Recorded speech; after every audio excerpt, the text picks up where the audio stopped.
aşkın yalan, sevdim yandım.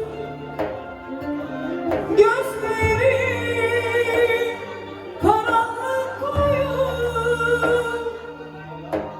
düştüm öldüm.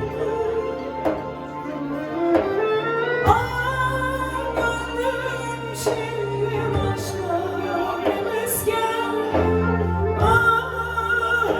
çekmiyor kara sevda benden.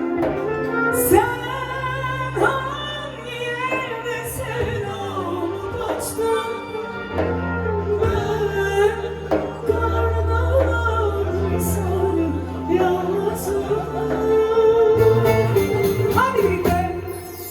Yok bir sidemin soldu, gönlüm aşka ziyan etti. Ah gönlüm rahat uyuyor. Yok bir sidemin hayat her şey kısmet. Soldu geçmiyor ve aşka ziyan etti. Ah gönlüm nasip değilmiş uzak, rahat uyuyor sana hakkımı helal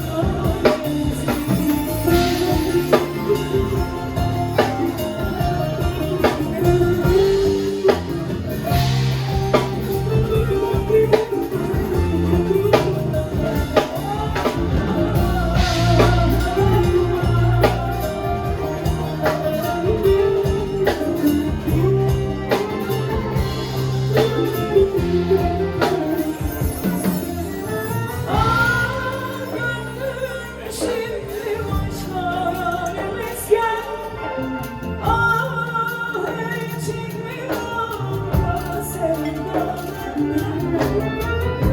Sen hangi yere sevdamı kaçtın?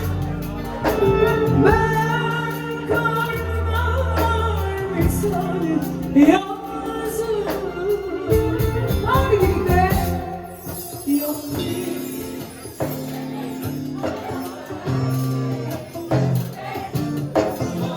şimdi güçlü gelirse eşkıya kana karışınca daha güçlü gelecek eminim. Hadi. İnanıyorum.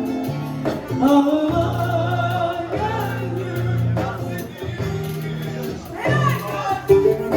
Rahat uyuyor sana